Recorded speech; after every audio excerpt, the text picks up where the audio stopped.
Hello and welcome back to the Mayor's Update. We have had an exciting week, an exceptionally exciting Oh, week. Mayor it Joe, how are you hasn't feeling? stopped. It's been incredibly good since since last Friday on. We haven't stopped and we haven't stopped doing interviews, it seems. But we're here to interview ourselves tonight on Mayor's Update. We uh, had a guest, didn't have a guest, had a guest, and so it's just Grayden and I tonight. So we're going to cover off how this week has gone, how the announcement last Friday went, how big it's been for St. Thomas, and then we'll share with you some of the upcoming events that we know about coming up in St. Thomas. So, Grayden, great coverage last week. It was I may have said a few phenomenal. words, but you did a million pictures. Yeah. So many pictures, all the video coverage. We've got the video footage on YouTube. So if you weren't able to be at the event, you can watch it as if you were there. And we're so proud that we were able to put that together for everybody. It was fantastic. And I got to say, too, like everybody thanked you, Mayor Joe. And the comments were hilarious, from like hooking the people at Volkswagen onto hamburgers to being the person who's like, yes is the answer, what's the question? And this is from the Prime Minister to the Premier to the Minister of Innovation and Technology. It was phenomenal. We made a few friends through this, and it was, the toughest thing was it being as secretive as it was. We couldn't share the news as we were doing it.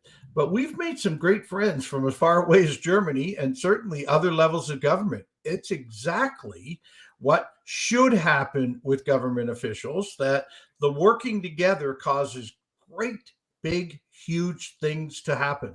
And this was an example. And I said that, I think, last Friday a number of times. And in a quick private conversation with the Prime Minister beforehand, and the same thing with the Premier and our other local politicians and many visiting politicians. I had a lot of friends that came to visit last week. But you're right, I kind of got singled out 2 or 3 times by a couple of them. I think it was like six times. Yeah, okay. Not that I was counting. Yeah, but well, I mean, the Prime Minister and I, of course, served in Parliament together for 4 years before I retired, and he went on to become Prime Minister. So we had a quick reminiscent talk and got him to sign the guest book from the city of St. Thomas while he was at the Queso station before we went over to the museum on Friday. And I honestly think the Prime Minister did one of the better speeches I've ever heard him do. And, till near the end of it, I thought he got a bit partisan at the end, but that's what politicians do sometimes. But he gave a really good speech about how you attract big companies like Volkswagen to come to Canada, come to Ontario, come to St. Thomas. And I thank him for coming and visiting. Great, and I've been trying to look it up, and of course we've been so busy doing so many things even since Friday. We don't think there was a time when a Prime Minister and a Premier were in St. Thomas together. Somebody mentioned today, maybe at one of the former plowing matches, maybe, but really? I'd have to check that. I know the last plowing match we did, Mrs. Harper was here, so there wasn't a Prime Minister here with that provincial government, but we'll keep looking. But this may have been not only a real first for the size of the gigafactory will be here in St. Thomas, but for the fact that we put 3 levels of government in the same room for the announcement like that. Really incredible. And the ministers as well that were there. Oh, well, and Minister Fideli and Minister Champagne, both the hard work behind the scenes and very fun speeches about St. Thomas. Look, we're a couple of people have said it to me today. Hey, we put the town on the map. I'm getting calls from all over about St. Thomas, and many of them have done their own research. Like, so tell us, did you kill an elephant on purpose? Right? Okay, I heard the press people talking about that. So I was in the press corps there, right? And then the one fellow's like, I got to go see Jumbo. I got to go to the place where like he was hit by the train. He was like, where is that? And I was like, oh, it's over on Woodworth. Like that's where you have to go. And he was like, oh, thank you. And like all these, they're just like, it was a buzz. It was an energy in the room that just it's I haven't experienced in St. Thomas before. No, that whole thing, and for them to get to see a unique place, the press corps to get to see a unique place like the Elgin Railway Museum, the Elgin County Railway Museum, they were amazed. There was people who who follow the prime minister around all the time and premiers around all the time and ask them tough questions, wandering around with their mouths open, going, "Wow, look at this! Right? Look at what they, So we put on our best clothes and we looked good that day. St. Thomas really did come across as knowing what it was doing, and we're glad we were invited to the party. We're in a couple of meetings, a dinner before that and a lunch after that, talking with just the Volkswagen people. They couldn't have been happier. They just could not have been happier with the way the announcement went, how positive it was. So you've posted up. Watch that YouTube video if you haven't watched it, folks. It was an extremely fun day to see some Volkswagen products and a bunch of old railway cars and stuff in the Elgin County Railway Museum. But just to be able to greet all of our friends that way was just perfect, right? We've got a question in from Wesley Shaw. Right. He says there was a question in the happenings group about Canada Day at Pinafore. People were commenting about it being moved to One Password Park. Is that true? And if anything, maybe in May, get someone from the Kinsman group on to talk about the Canada Day Festival and other things they do. Let's do that for sure, because that's a great one as we move forward to it. I don't have the absolute answer yet. I know there's been some discussions. The fireworks zone in Pinafore Park continues to get smaller and smaller as to where they could hold fireworks. So that was one of the thoughts. We've got a lot of parking and a lot of open space at One Password Park, and whether the fireworks would be there. But I don't want to say that's the case till we know for sure. So let's next week verify it and have someone from the Kinsman on soon to talk about Canada Day and all the other festivities that happen around it. That's a great idea. Thanks, Wesley. Because I hadn't thought yet to get there. And here it is already by Monday being the 1st of May. I know, right? May 1st. Look, it's flying by. Quite busy with this project and a number of other things in our community, but quite busy with it. And it has just taken every minute of every day, it seems. And the days only have 5 minutes in them anymore, not 24 hours. It just, everything gets eaten up so quickly. But so we'll get you the answer on that. We definitely will. And welcome to Ben, who's catching our show live. He says, I know I've seen Ben's questions on previous ones that I know I've asked you during the show. So Ben, let us know your questions on the live and we'll get right to it. Welcome to the show. This is your chance. We don't have a guest on tonight, so we're not taking up a lot of the show with one fact, although certainly, the things we've done lately with Harvest Hands and some of the other guests, it's been really important information for us to get out there.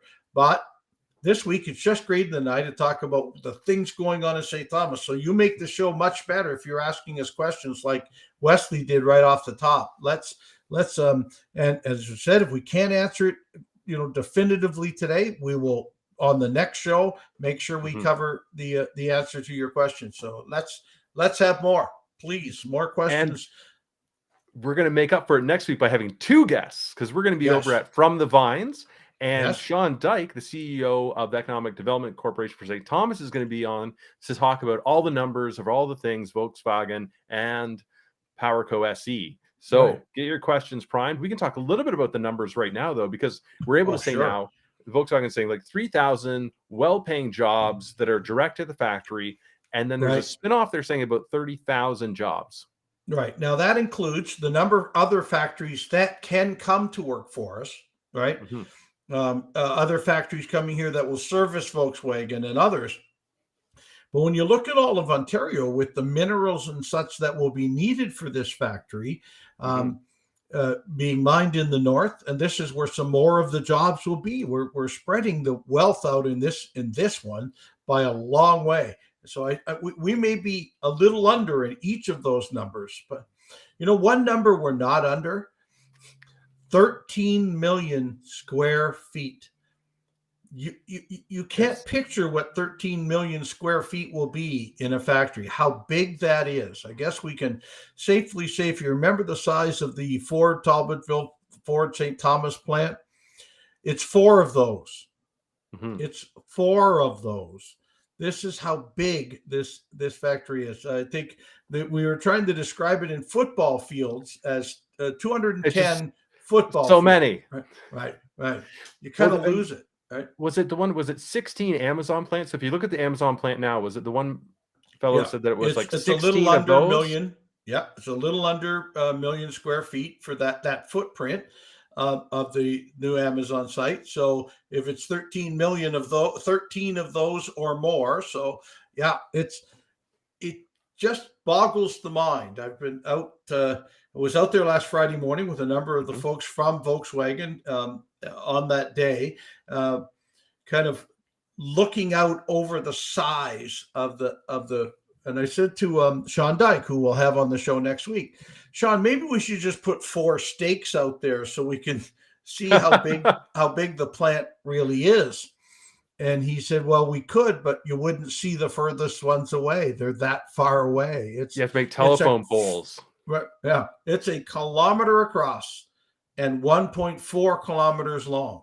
It is that big. So we recognize this will be the largest manufacturing facility in North America. We may have the largest manufacturing plant anywhere.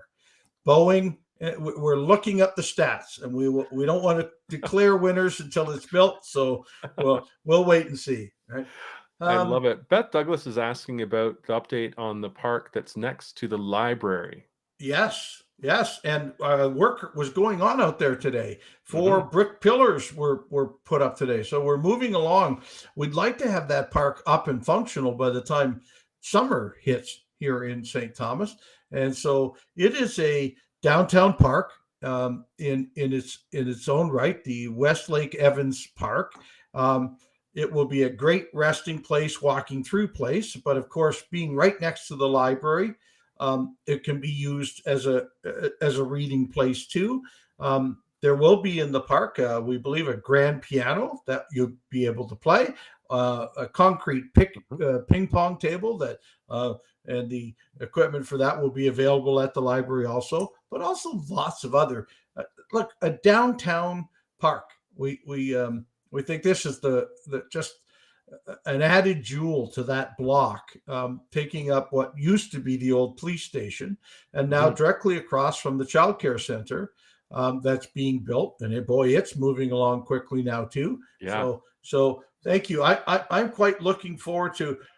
Look, I'm a bit of a junkie on watching construction, okay? And so out the front window of the mayor's office right now is Talbot Street under full construction, and watching how fast they're moving there today is quite incredible. And it can, I have to remind myself, Joe, you really actually have work to do. You can't watch the bulldozers all day long. So now we go out back of the city hall, and there's more construction happening in 2 spots there. So I thank you, downtown businesses and downtown and the library itself. Boy, the parking at the library has been a premium right now because of all of the work going on. So thank you all for being understanding that building and growth in our city is costing us some time and effort in construction. So thank you for that. So hopefully, Beth, we will, when we're at From the Vines next week, we may give you a look at what's happened in the park right across the road next week when we're on. Ben Nichols has his question up now. It says, I hear a lot about the question, what do we want to see St. Thomas look like in 5 to 10 years? From both you guys and citizens, I'm curious, what do you both want to see St. Thomas look like? We'll let you go first. What do you think, Mayor? Well, first of all, we're currently rewriting our strategic plan, and we're asking you that question. I don't mean to reverse this, but we need the people of St. Thomas to tell us what they think St. Thomas needs 2 years, 5 years, and 10 years out. So please go onto our website, www.stthomas.ca, and fill out the strategic plan questionnaire. My vision, our vision going forward, we've been looking at the growth of St. Thomas and how many people were coming and migrating to Southern Ontario and St. Thomas. So we felt we had to act towards how to best handle that growth, whether what roads need to be widened, how many more parks and trails we need because of that, how many more facilities. And certainly one of the things we're looking at is what do we need in the way of jobs? I think we handled that last Friday, and that will help us with the growth because now there'll be work for all that want it, and the city can grow pretty smartly. That's our look. We call it smart growth. We want to look and see. Look, I expect St. Thomas to continue to grow. 5 years from now, it'll be very close to 50,000. 5 years after that, it'll be 55,000. We're growing at that kind of rate. So that's we need to make sure with our growth we're able to maintain traffic flows, that we have the streets and the housing for people. So that's my views. Mm-hmm.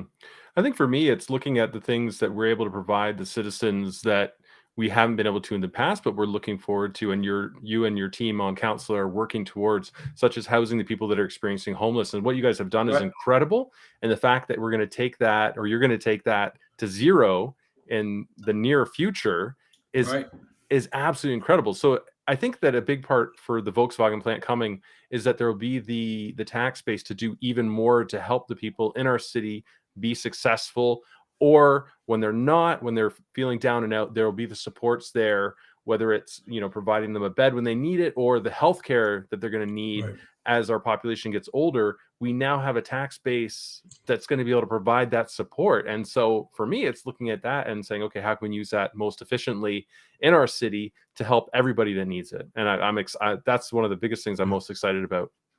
Yeah, you're bang on, Grayden, that it is about the whole city growing, being lifted by the same tide, maybe a better way to put it.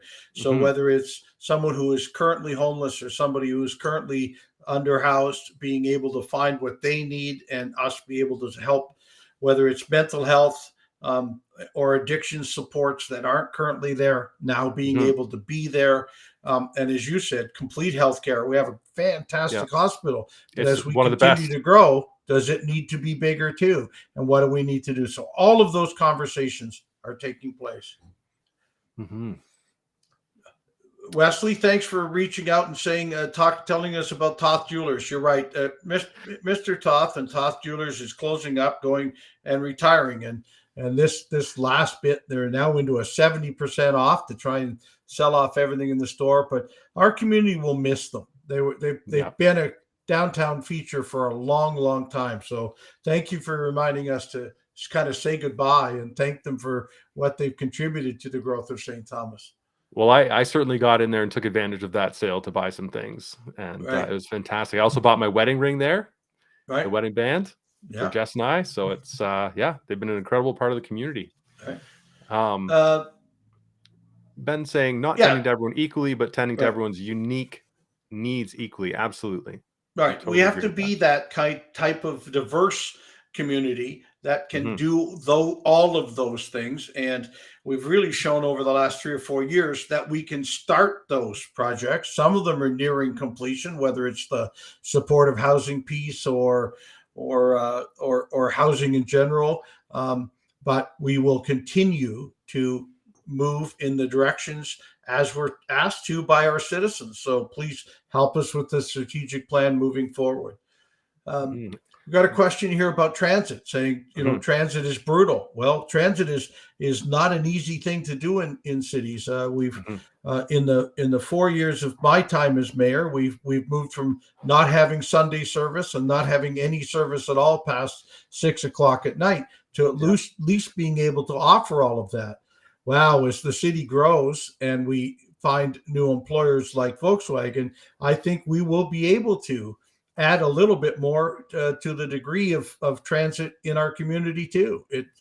We have to. That's what modern cities do, and we will continue to do it. Every 6 months, we've been looking at where the transit program is and what needs to be upgraded. In the last 6 months, we've added another bus as part of the morning routes to get to industry. I assume we're going to have to do a lot more of that in the near future, but we will continue to add to our transit system. Yes. And Beth Douglas is asking if there's anything to be done about the enormous numbers of bike thefts in St. Thomas. Well, look, this is part of a court problem we've had a good conversation with on this show a number of times. But if there's not a punishment for doing wrong, then people will keep doing wrong, and we need to continue to look at that. Our police services offers you a bike registry system for free. Please, if you have a bike in this community and it isn't registered, so that if it is stolen, we can quickly find it and recover it and get it back to the owner. It is amazing how many stolen property bikes we get. Nobody comes to claim them. We eventually sell them off at auction, and the money goes back to the Police Services Board for us to better offer policing in our community. But I'd rather get that the property back to the people it came from. So please, at least do that. I'm not sure what else, what more we can do from a bike theft point of view. Our police are understanding that it's a critical issue, and nobody's going to steal a bike in front of a police officer. I guess that may be the issue, but yes, right. Ben Nichols is saying, he's asking about cages. So in some cities they have like bike cages where you kind of unlock them, you put your bikes in and you lock them, and then there's also some other bike racks that are a little more secure to lock to. I mean, I've seen the bike rack outside of City Hall. I don't think anyone's going to cut through that bike rack. It's not the bike rack; it's the lock or the chain. That seems to be what's happening. You're not going to cut through the bike if you're trying to take the bike and you want to secure the bike. But yeah, we need to come up with. Look, as you say, other communities are using their fairly large pieces of real estate where you can park your bike, lock it, but where do you put them? I mean, we've had bikes stolen from some of our local high schools. There's a school board looking at putting that type of system in place for bikes there. Some bikes stolen at local retailers. Well, certainly sidewalks downtown don't have the type of space in order to put those types of cages or lockers in everywhere. Some are possible, but is it convenient to where you're going? We'll look at every solution, Ben, and that's another one that we've also been looking at.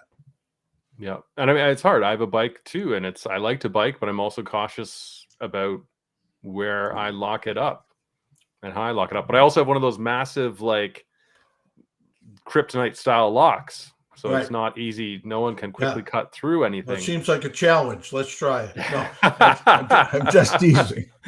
Yeah, no, it's frustrating. It's one of those things where I think that, once mental health is handled in the city as well, then a lot of that stuff is going to be be solved as a part of that process, because it's kind of like it's a symptom as opposed to the cause. Yeah, I agree. We need to continue to work on mental health and rehabilitation and detox and some of the addiction problems, because it truly is the criminal side of the addiction problems that's causing some of this. I hate to call it petty theft, because some of these bikes are worth hundreds of dollars, but the type of theft so that you can get a quick dollar for whatever you've stolen and use it to feed a drug habit. We need to work on all of those. Monday is the first of Mental Health Month, and we will be having CMHA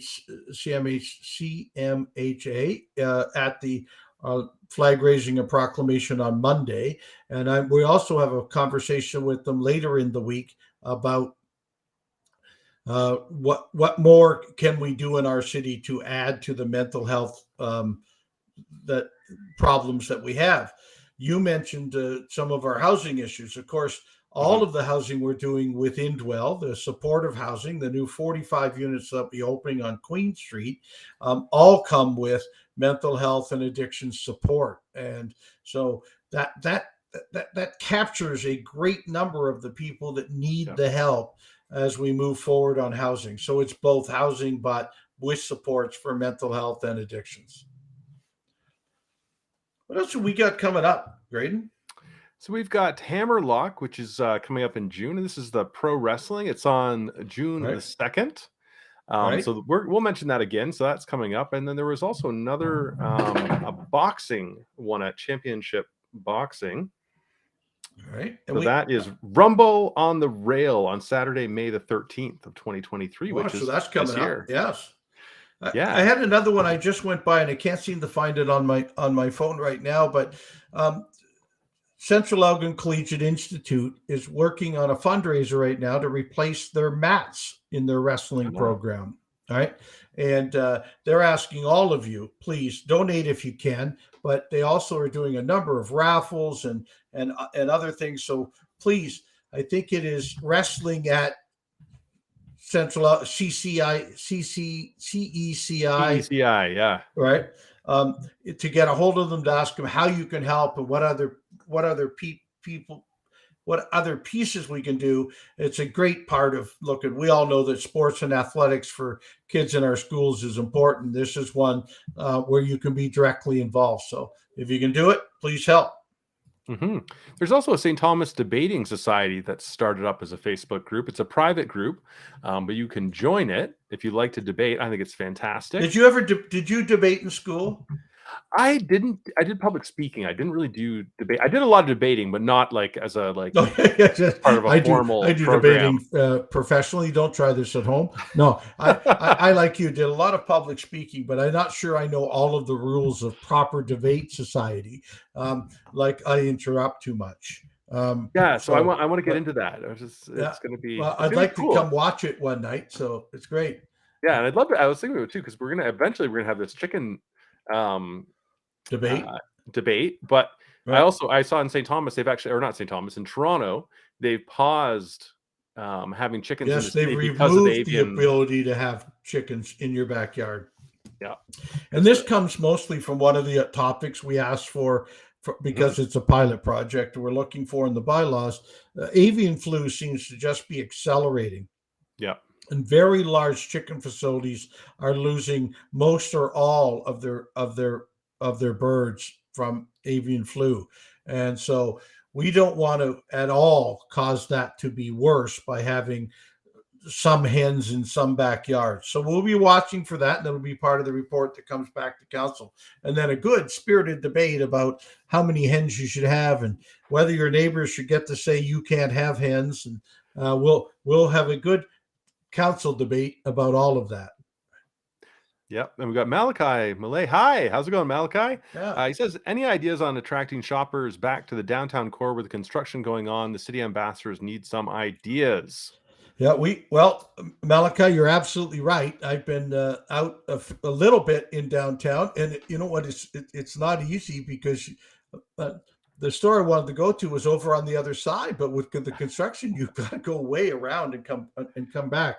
The DDB is meeting on this again. We know that they've done some pretty big pieces about making sure people know who has a back door and who can use parking in the back. We've been talking a lot. The sock hop went well at Easter, and it attracted a number of people downtown. We're trying to determine what events can happen downtown during the construction. And as I've already shared, I'm seeing more people walking the sidewalks of downtown and standing at the fences watching the construction. So if we could entice them to also come watch the construction and go into some of the stores, but we'll take every idea you've got. Our tourism group is working on more scavenger things. hunt.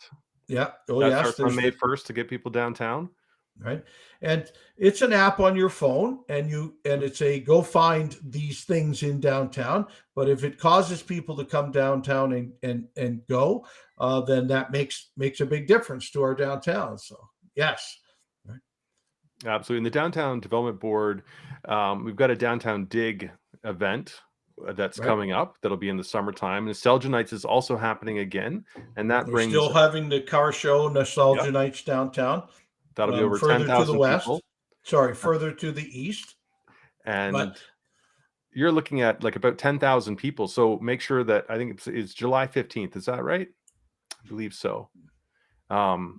We better look this up. Well, we'll double check. Find it right in front of me either. Right? I'm pretty sure it's July. Anyway, make sure. We'll let you know what the date is. Make sure you're open. We need an assistant. I know. Between you and me, we have about 5 minutes to prepare for the show, and we keep. I'm shuffling through my phone. I don't even have one paper in front of me tonight to say what's going on. But I know back the to things, but Malachi. the exact Look at date. Malachi. If you got some ideas you think we can do, come help us. Give us a Absolutely. call. You know me. Well, let's talk about if you think there's something in particular we can do. Let's do it. I want to come out of the downtown construction with a great big party about reopening the street. So it's going to be a bit of a long summer. So we will help and we will listen. Well, I think we're running out of time here for our show, but this has been an incredible one. I mean, it's just the two of us, but we have a lot of people on today. Really appreciate that. Make sure you tune back in next week on Thursday. We're going to be back on Thursday, not Wednesday next week. So make sure you tune in for that live. So I've got Wednesday off. I better put that in my calendar. No. Yeah. And we've got Angela Player from the Vines and Sean Dyke, who's the CEO of the St. Thomas Economic Development Corporation. And he's going to give us all the numbers on the Volkswagen PowerCo battery cell manufacturing plant. Excellent. So looking forward to sharing nothing but good news again and upcoming events and the answer for you on Canada Day. All right, folks. Mayor Joe, thanks again. Thanks to our sponsors. It's been great. Thanks. See you next week.